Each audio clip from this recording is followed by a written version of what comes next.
Good evening from the south of Israel. This is Laser Brody with another one of our lessons in Rebbe Nachman's Tales. Bezrat Hashem, tonight we learn the second part of The Merchant and the Pauper. Tonight's lesson is entitled Map of Seven Waters. As we always do, we continue. Before we continue, we give a synopsis of what we learned last week so that everybody will be on the same page. So as we continue tonight with Rebbe Nachman's classic tale, what it hints, as we'll see, at the seemingly endless exile of the divine presence. Even more painful is the frustrating efforts of the true Messiah, Moshiach, to reveal himself. And he's got to suffer exile and tribulations. This is a poignant portrait of the type of dedication that shows our national characteristics that will really hasten Moshiach. Okay, so in part one, to review, we learned about this great merchant called the burger in Yiddish. The great merchant, a man of wealth, and he had impeccable character, and he was a man of wisdom and courage also. So to the background, he's symbolic of Moses, or the tzaddik of each generation, and his wealth that transcends continents. This talks about the tzaddik's influence in this world and next. So what's his wealth? His wealth is his holiness and his ability to pray and have his prayer answered. And then Hashem listens to him, and the Hashem can be decreased, and the tzaddik can complete decrease it. And what in every generation we have a tzaddik that helps bring us out of exile. This is symbolic of Moses. Okay, this is the merchant. He's symbolic of the merchant, which is his upright character, and he's strong and he's brave. He has all these wonderful characteristics. And despite his greatness, he cares for the poor, and he's grateful for all of Hashem's blessings in life. He doesn't take anything for granted, despite the fact that he and his wife are childless. Now, for some reason, the story almost completely ignores the merchant's wife. We hear absolutely nothing, except at the beginning that she was childless. Okay, so the merchant had a neighbor who was very poor, and he lived on charity, and he didn't have any means for livelihood. And he and his wife, who we'll call the pauper, the merchant and the pauper, they also had no children. Well, the pauper was very bitter. He was downtrodden. He was bitter from years of poverty. But as we'll see, unlike many poor people who have noble spirits, that this particular pauper, he was a pauper in spirit as well. He was poor in spirit. His wife, however, was the exact opposite. She was really good. She was virtuous, and she was upright, and she was kind. And the pauper was kind of mean and kind of stingy. But the merchant, who would always give charity for the couple, the poor couple, he'd do it gladly. He now had this dream that all his wealth would go to the pauper and his wife, and he was really upset about that. So meanwhile, the only thing that he and the pauper have in common is they both are childless. So one day, the pauper's home is visited by terror. He has nothing in life but his wife. That's all he has. Doesn't have an income, doesn't have any talent, doesn't have much. He's got his wife. Then his wife goes for a ride with the merchant's wife, and they're abducted by the soldiers. The soldiers from all the women in the carriage, they pick the pauper's wife, and they think they're attracted by her. She's apparently a beautiful woman, and they want to take her as a gift to the general. So they take her to gift to the general. And now the pauper is really in anguish, because even the only thing he has in life is wife, that he loses that too. So the pauper's wife, now she's abducted. She's a hostage, taken into the European Gaza with the general. She's cried out at the horror of the abduction, and she prays that Hashem will keep her safe from these evil men. Well, the general, he reassures her. We don't see that the general reassures her. He doesn't try to abduct her physically.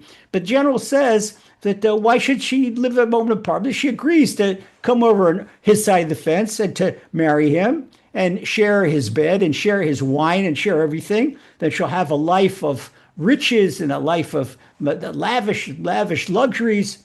And she doesn't care about anything.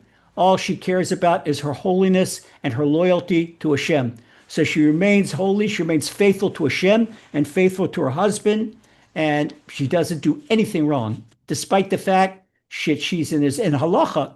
Talking about the Gemara, Tractate Avodah Zarah talks about an imprisoned woman, and if she's imprisoned by ransom or by it's called money imprisonment or hostage imprisonment. So if she's imprisoned, they control her body, then they say that the Gemara says she really can't come back to her husband because it's almost positive that she is going to be afraid of her captors and she'll give herself up and that's it. But not this woman. She goes against like a salmon goes against the water, and she retains her purity. So here's the thing: that Pauper's wife, she brings purity. Now we will now see Rebbe Nachman describes an Entebbe mission 200 years before it happened. Okay, so what happens? The Pauper is really upset, and he's crying. He's sitting heads against the wall, and the merchant really feels sorry for him. So what does the merchant do? He says, "Don't worry, I'm going to bring your wife back." What do you mean you bring your wife back? She's captured by an enemy army in a general. He doesn't care. He doesn't care. He goes, what do we see this? We see this in the Torah when Avram Avinu goes with Eliezer and they go and release Lot, who was captured by Nimrod up in Syria. Avram Avinu, this is right in the Torah.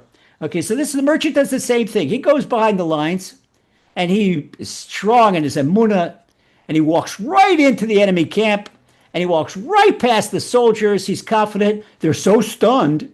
The general disappeared. They don't even know what to do. They're paralyzed with fear.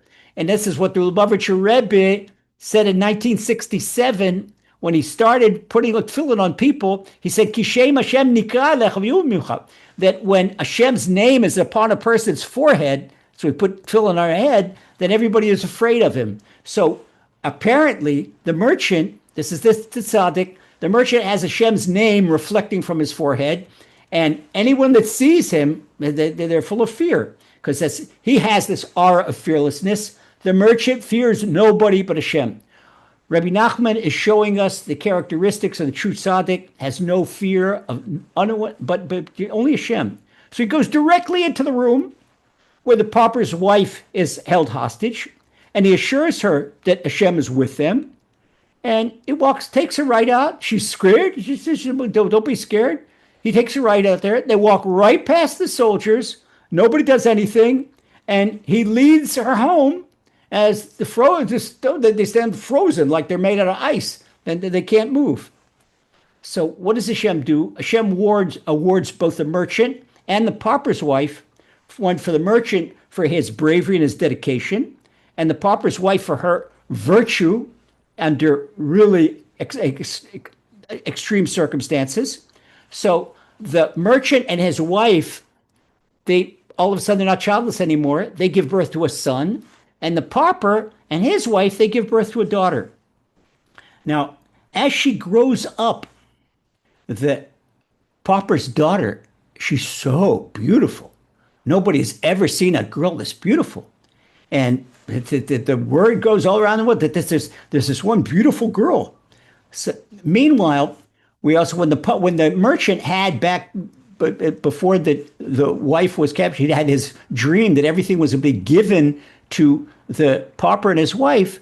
The pauper and his wife, the wife of the pauper, she had a dream that they were coming and they were taking boxes out of her house and moving her to somewhere else. And the boxes, so they figured, wait a second, they both had this dream about the wealth being transferred. So they decided to make a shidduch. They decided to make a match between the merchant's son and the pauper and his wife's daughter.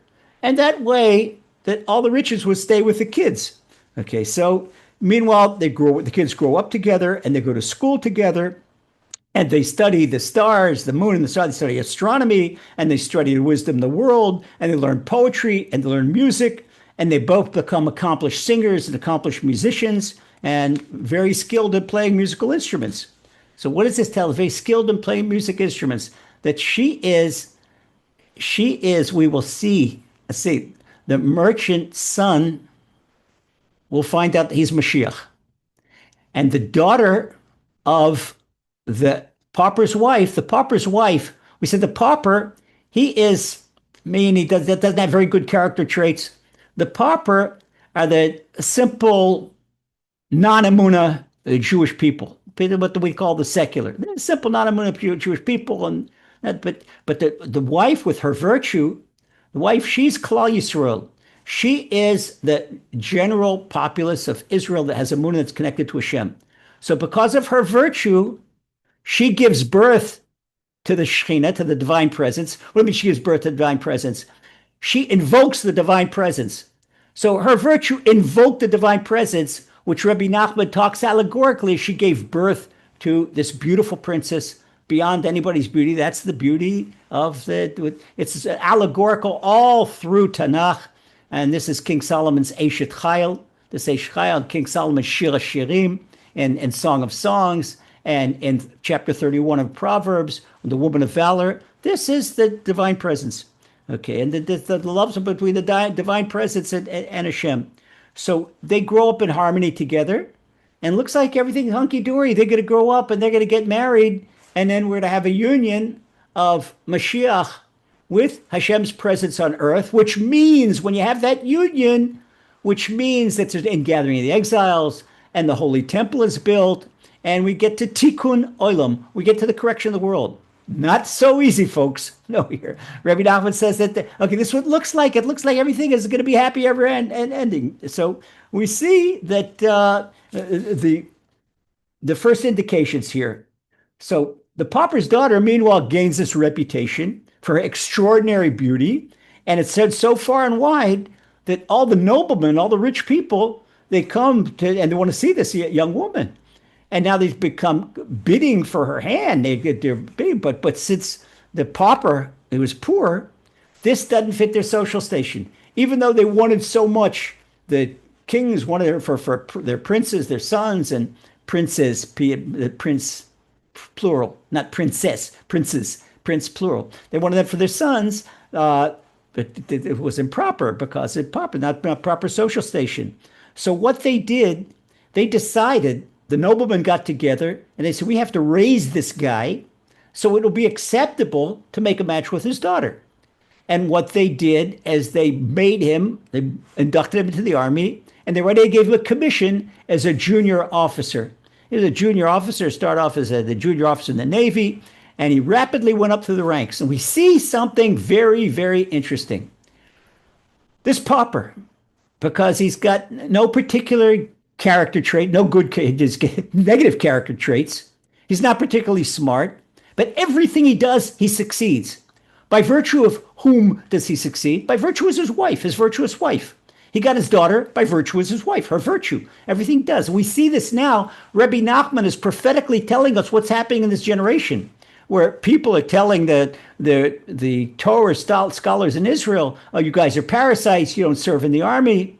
But what Rebbe Nachman is telling that really they succeed in the army by virtue of the Torah scholars. This is right here in the story. You can see it's very, very clear right here in the story. Rebbe Nachman has powers. They say wisdom is beyond prophecy. And Rebbe Nachman is continuation. This could be a little bit autobiographical because Rebbe Nachman is the Moses of his generation. Rebbe Nachman could have been Moshiach, wasn't allowed to be revealed. Every generation, there is a neshama that could have been Moshiach, but wasn't allowed to be revealed. When people say that say bad things about the Chabad Hasidim because they thought the Lubavitcher Rebbe was Moshiach. The Lubavitcher Rebbe could have been Moshiach. And I heard from the Amshinover Rebbe, who was a very holy man in Yerushalayim. And I asked the Amshinover Rebbe, I said, who's the tzaddik of the generation? He says the tzaddik of the generation is the one that brings most people close to Hashem, because that's the job of the tzaddik. Well, nobody brought people close to Hashem like the Lubavitcher Rebbe did, which meant that he was carrying the torch, but the generation wasn't worth it, and he couldn't be revealed. We'll see this all the time, where at how much the merchant's son wants to prove that he is the real match for the daughter, as we'll soon see. But he can't. He loses his credentials. He can't find his credentials. Okay, so Rebbe Nachman is hinting here, going back a step, that the spiritually ignorant Jews that are exemplary, this is that the pauper represents, they owe their success to the pure and upright Jews who the wife symbolizes. Okay, so the pauper, he goes up through the ranks, he wins all his battles, wins his war, he gets to the rank of general. As he becomes general, the emperor dies. Well, this is a great opportunity. The noblemen get together and said, "Hey, this guy, he's won all his wars. He's captured countries. That the pauper's country has become like the Rome of the world, and there have been an empire. And what's an emperor? An emperor is the head of an empire. So that the country has become an empire, and he's emperor, literally of the whole world. Now, all the noblemen, they really want his daughter. Even the kings. Now the kings intervene. So the kings decide that the general has become emperor. So the pauper, who the once pauper, who now general, now becomes emperor. So even with his lack of emunah and his bad character, and the hallmark of his bad character is ingratitude. That we're going to see this right away at the end of part 1 and the beginning of part 2 that we'll right away get to. That right at the end of part 1, we see that the pauper becomes very smug and very arrogant. He's now emperor. He forgets his poor background. He forgets the thing. He looks down at the merchant when the merchant saved his wife's life.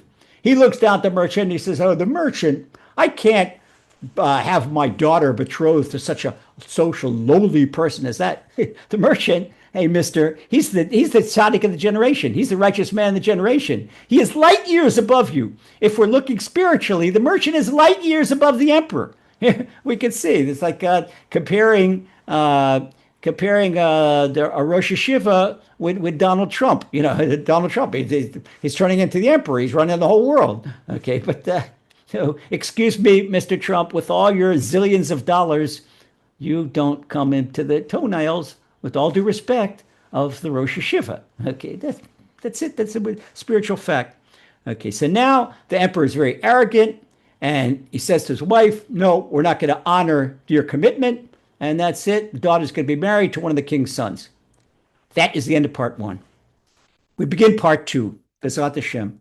Okay, now we're all caught up and everybody's on the same page. B'ezrat Hashem. So in part 2, the emperor now realizes that as long as the merchant's son is alive, that he can't make any other match.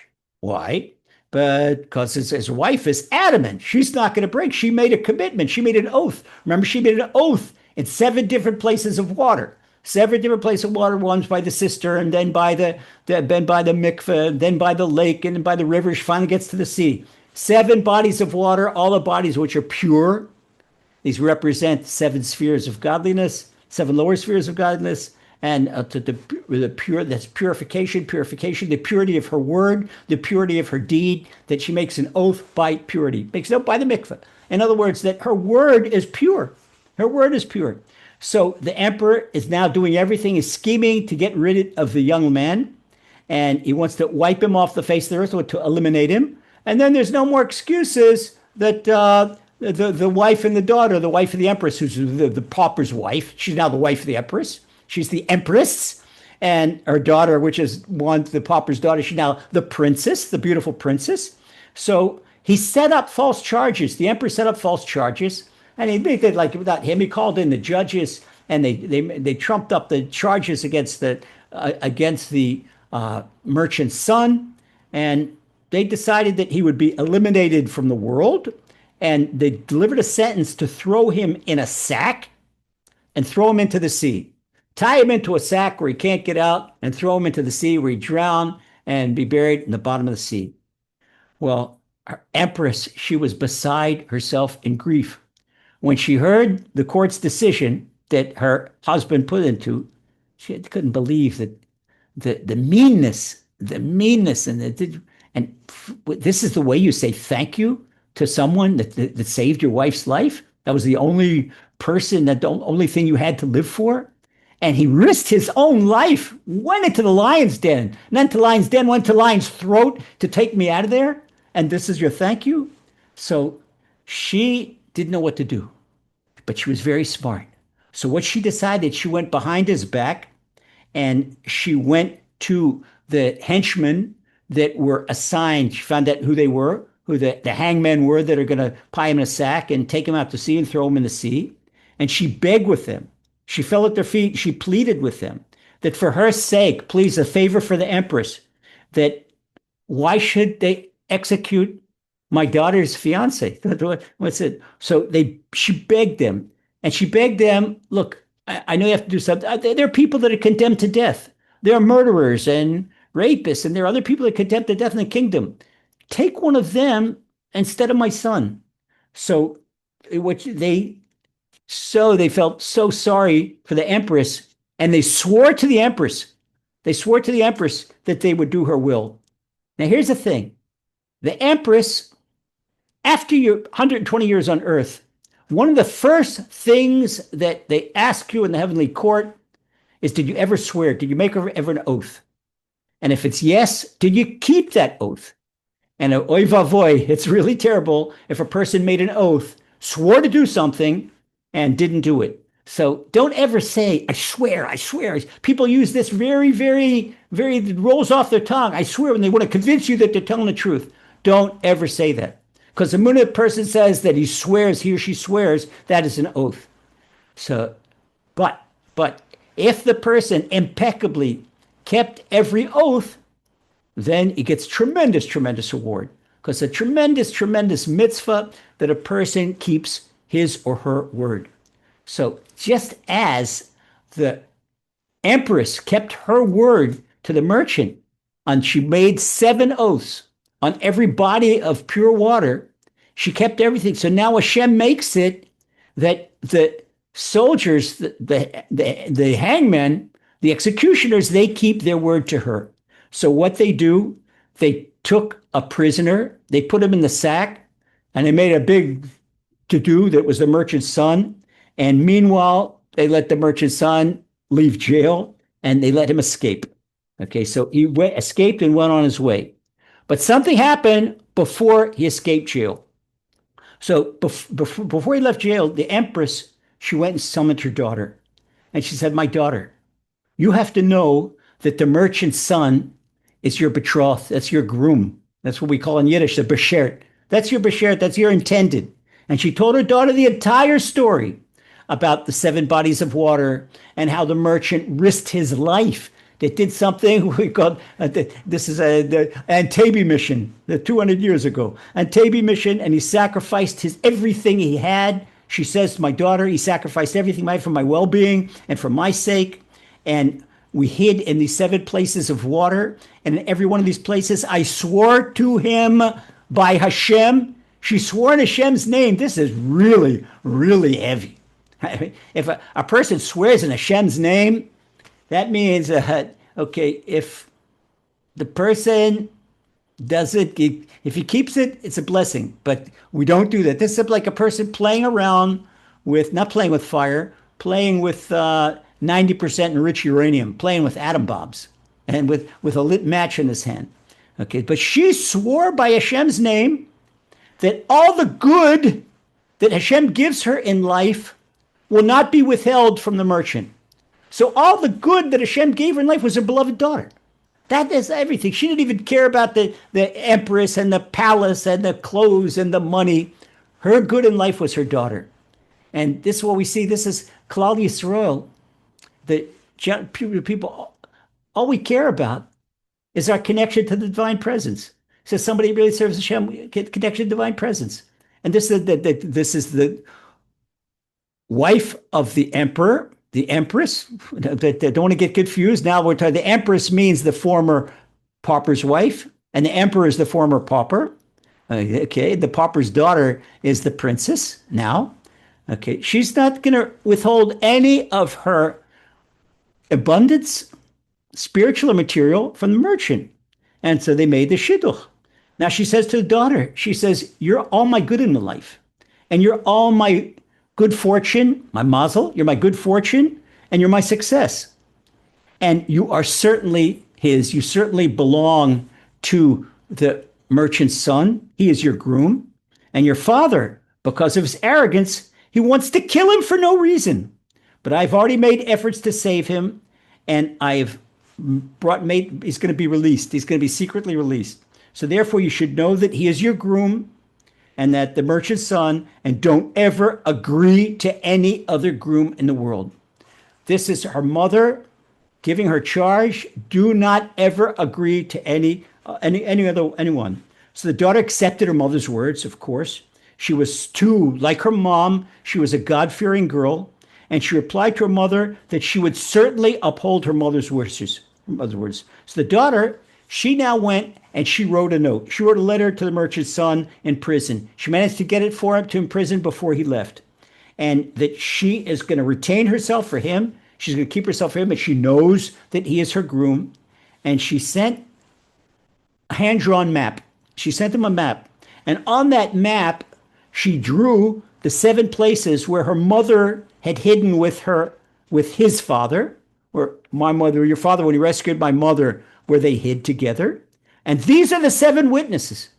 These are the 7 witnesses of my mother's oaths. And because of those oaths, that the oath that I am yours and you are mine, this will be upheld also. So they showed him the pit and the mikveh and the rest, the other 5, as we spoke about last week. And these are the 7 types of water. So she ordered him very, very strongly, don't ever, ever lose this note. Because no matter what happens, this shows me that this is you, this is the real one. Don't know what's going to happen to us and what'll be down the years till we maybe have difficulty recognizing one another. And she signed herself in her own signature that nobody else could forge. Nobody else could forge. The signature that no one else could forge, that's the divine signature. What the Melitzer Rebbe always says, why does Hashem choose his name as Emeth, truth?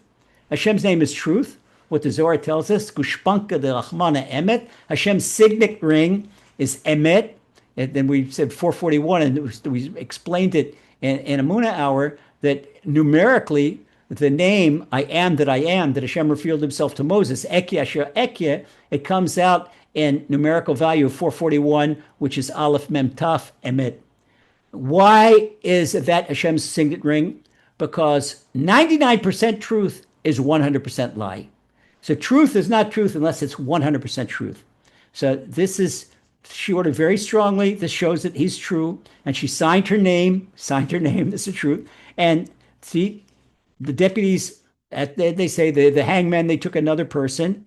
And the merchant's son, he took this map, put it in his pocket with a letter and the princess's signature, and he went. So he ran away until he reached the sea, and he boarded a ship that carried him upon the sea. Well, a big storm wind came and carried the ship in a different direction of what didn't plan to go. So the ship was taken to a desolate island because of this great tempest, and the ship was broken. It couldn't travel anymore. But the passengers were saved. They made it to dry land. Well, on that island, there was a wilderness, and the people from the ship went off in search of food. Well, everybody looked for something to eat, because that location, it was not normal that ships should arrive there. So it was like a wilderness, a desert. There were no restaurants and no 7-Eleven fast food stores and no grocery stores. They'll fend for themselves. So they all went along in the wilderness searching for food, and they became scattered all over the island, and everyone's separate. Well, the young man, he wanted to turn back, and he wanted to go to somewhere different, but he couldn't. He didn't have a ship. And when he went, he also wandered into the wilderness. And the further he got, he said, there was no place of no return. He was in this uninhabited land. So he was lucky he had with him a bow that he protected himself against the vicious animals of the wilderness. What is the bow? A bow is symbolic. All through the Torah, the bow is symbolic of prayer. Jacob, when after Levi and Shimon released Dinah, this again, a rescue mission, they released their sister that was captured by the Chivim, by Shechem. And when they released her and they killed all of them, Jacob says, I took the Canaanite land with my bow. Wait, so what do you mean you took it? It was Levi and Shimon. No, but Rashi explains that's and Onkelos also explains, says in Aramaic, it says the bow, that's his prayer. And Rashi says that Hashem, it was not Shimon and Levi's fighting, but it was Jacob's prayer. So we see Rebbe Nachman is using this imagery here, which even though that the merchant's son, who is Moshiach, even though the merchant's son, what is the great, Rebbe Nachman tells us in Likutei Moran, in the second Torah, that the weapon of Moshiach is prayer. So here we are right here, and this is consistent with Rebbe Nachman's discourses, that he is in the wilderness, and how did he get? He doesn't shoot wild animals with his bow. He prays. This is just the Rebbe Nachman's imagery. And people that are aware of Rebbe Nachman's stuff, they see that he walking around looking for something to eat, so he uses his bow.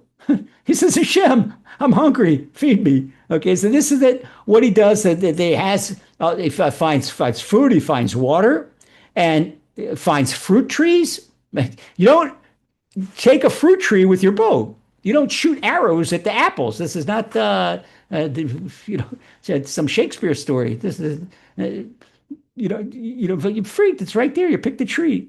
So here we see this. Rebbe Nachman is proving he's making tongue in cheek with his bow. He got fruit with the bow. Why the fruit trees? So he ate of the fruit and he subsisted. He lived off the fruit and he drank the water. And he resolved in his mind that this is a good place. That he's all alone. He's all alone. There's no civilization. There's no strife here. There's no people to argue with. And boy, it's a pleasure to be alone. Here again, you could see Rebbe Nachman, his imagery. Rebbe Nachman was talking about Eid Buladut. Rebbe Nachman was talking about personal prayer. It's the greatest thing in the world to be alone with Hashem. So here, the merchant's son, he's alone with his bow out in the wilderness. He's alone with prayer. He can pray all day long. He can talk to Hashem all day long. And he figures, who's going to come to a place like this? Difficult to return to civilization. So I'm going to live here. I'm going to live my life right here. And it was good that he had water to drink. He had fruit to eat. And sometimes he would go out and shoot with his bow, shoot an animal, a rabbit or a deer. There's something very cryptic why Rebbe Nachman wrote a rabbit, because a rabbit's not kosher. There's all kinds of different explanations for that. What about Rebbe Nachman shooting a rabbit or shooting a deer? When we talk about the deer is imagery for land of Israel. It's called Eretz Tzvi. It's called land of the deer. That's it, Eretz Tzvi. And the rabbit, which is not kosher, is indicative of the nations of the world. So when the tzaddik, he's shooting them, Moshiach, he's capturing them. What's he capturing them? He's capturing not only the Jewish people, but he's capturing the non-Jewish people and bringing them into Emunah. He's bringing the whole world into Emunah. So we see by the rabbit and the deer, it's to say this is not just a story about Jews for Jewish people. It's saying this, what's the unkosher animal? Unkosher, because it's not one of the seven Noahide mitzvahs not to eat rabbit meat or not to eat that. They don't have to keep kosher. They don't have to eat necessarily kosher animals. So he's showing that by using his bow to catch the animal, he's using the bow to catch both the deer, which represents the Jewish people, and the rabbit, which represents all the other animals. Okay, and not only that, he would catch fish, and there were good fish in the water, and this would catch the fish in the water, the tzaddikim. The fish in the water, he would bring all the tzaddikim, they recognize that he's Moshiach, and they'd come to him. And there, he's got everything he needs, and there's no way he can get back, no way he can get back to civilization, no way he can get back to the palace, no way he can get back to the emperor's daughter. If he does, that he was afraid they'll kill him because he escaped with his life. So how's he going to get back when the emperor wants to kill him? And so he decides, I'm in a good place. I'm staying right here. Rebbe Nachman is also indicated there's all sorts of indications from the Torah. Jacob, and he was in the land of Israel, and Jacob had his 12 sons. And after he came home, he escaped from his the many difficult years by his father-in-law Laban in Padam Aram, which is today Syria. And then he had a showdown with his brother Esau on the way back to the land of Israel. And now he went to live quietly, this land of Israel and its holiness. Jacob lived quietly in the land of Israel. The tzaddik doesn't get to live quietly. So this is the Midrash tells us that Jacob wanted to live quietly, and then all of a sudden, right as soon as he wanted to live quietly, then his son Joseph, his beloved son Joseph, was abducted, and then the whole exile down to Egypt. This is also telling us again exile, repeated exile and exile and exile. Okay, we're back to the emperor now. The emperor, after the sentence has been carried out, he thought that it was carried out, and the merchant was now free, the merchant's son, as far as he knew. People were quiet, they were hush up. We see something else that nobody, if anybody would have tattletaled to the emperor, that what the empress did, who knows what he would have done? Who knows what he'd have done? He may be executed. Who knows? Not a single person said a word. Not a single person, not the henchmen, not that they all promised. Everyone keeps their word. Everyone keeps their word. This is by virtue of the empress, that as the pauper's wife, she kept her word. So she kept her word. When a person doesn't keep his or her word, then everybody else is lying also.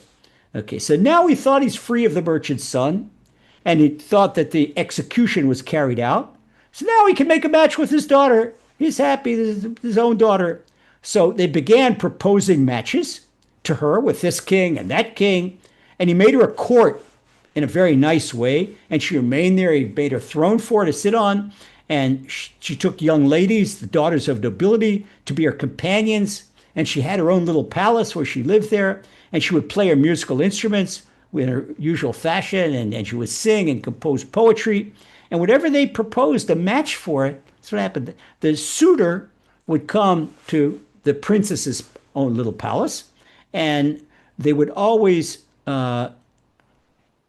she always told them that she didn't want any talk about matchmaking. No, not any talk, but that the suitor himself should come, the one that wants to marry her, and she should test his knowledge of wisdom. And let's see what kind of poetry he could compose, what songs he could compose. Let's see what a skillful artisan he is. This to her was indicative of wisdom. What's indicative of wisdom?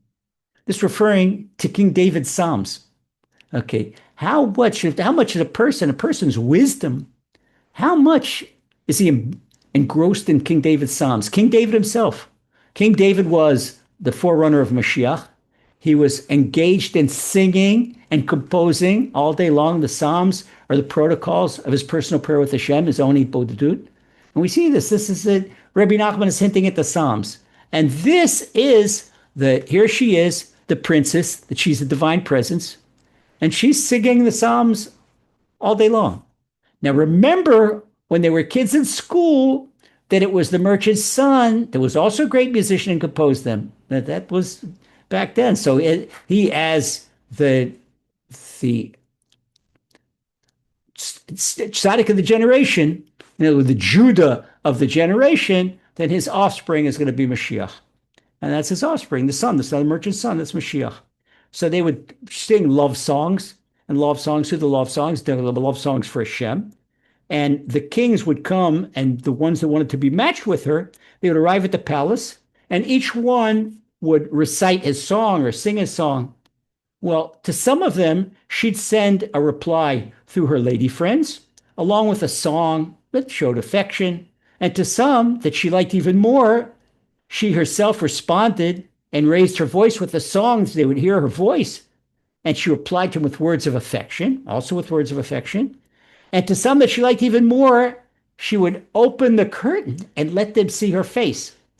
Now, once she showed her face and replied a song with affection, she would always finish with a sentence. The waters, however, did not pass over you. This was the rejection.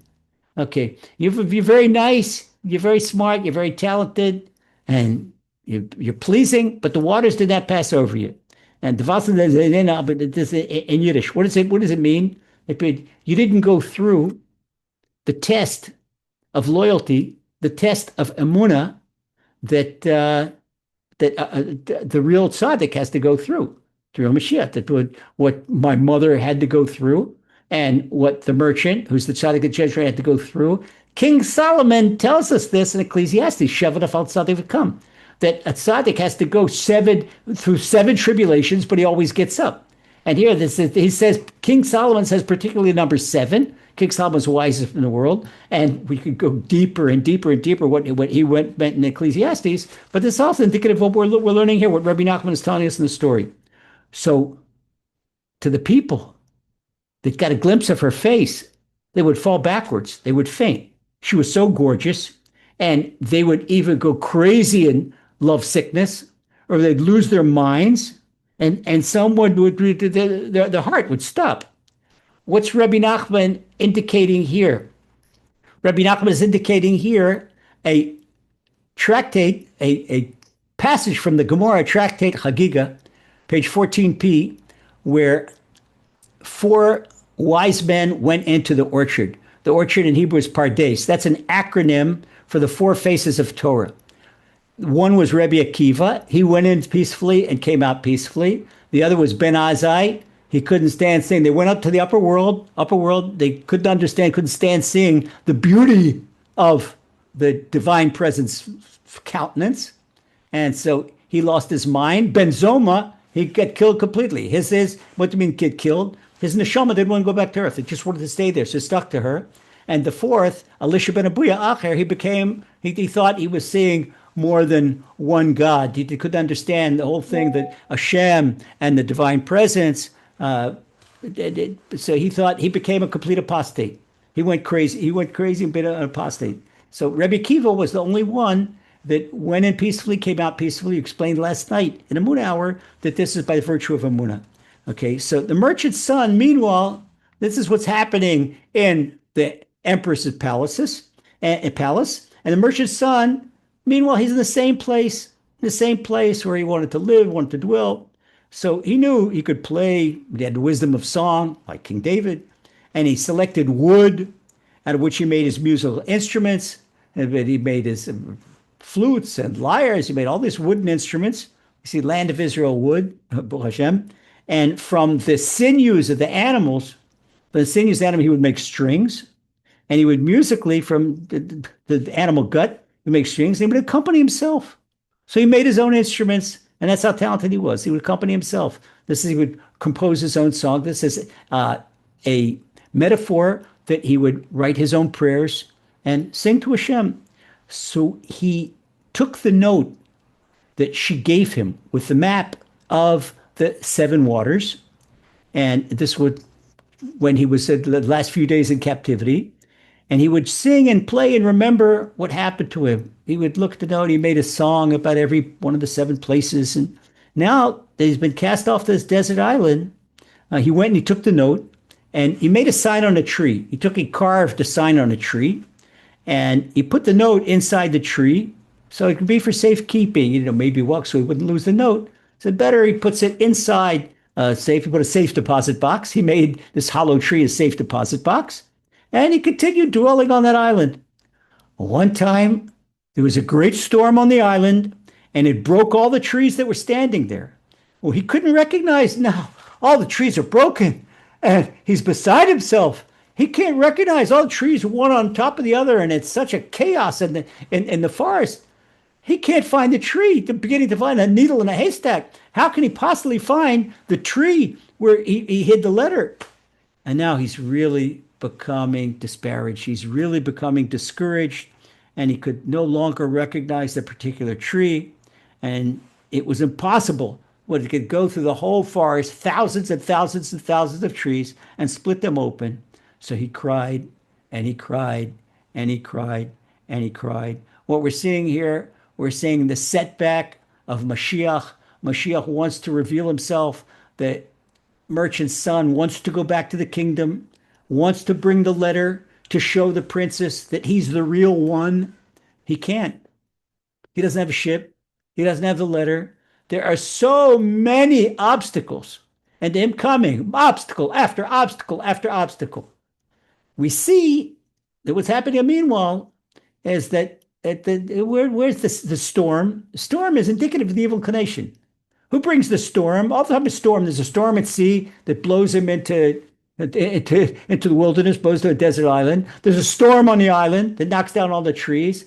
We can see that the evil inclination, the Satan, is working overtime to prevent the revelation of Moshiach, the real Moshiach. And now he has anguish. He's got a broken heart. He's on the verge of giving up. On the verge of giving up. So he came to a decision that he has to go further away. And whatever should happen to him, he's in great danger due to his severe anguish. He knew. What's Rebbe Nachman telling us? Rebbe Nachman is telling us that anguish, anxiety, sadness is a danger to a person's life. So he was so sad. He fell into such a sadness that he was in life's danger. He says, got to get out of that. Got to get out of that. So what did he decide to do? He needed some meat. He needed to eat something, and he needed some fruit. So he took some meat. He found some meat, took some fruit, put into a sack, made himself a sack of supplies where he could have something to eat on the way. And he made signs along the path, along the road. He went, left the wilderness. He made signs to at least make it back to the forest where the tree was. And he walked for miles and miles and miles till finally came to civilization. And as he came to civilization, he said, "What land is this?" And they answered him.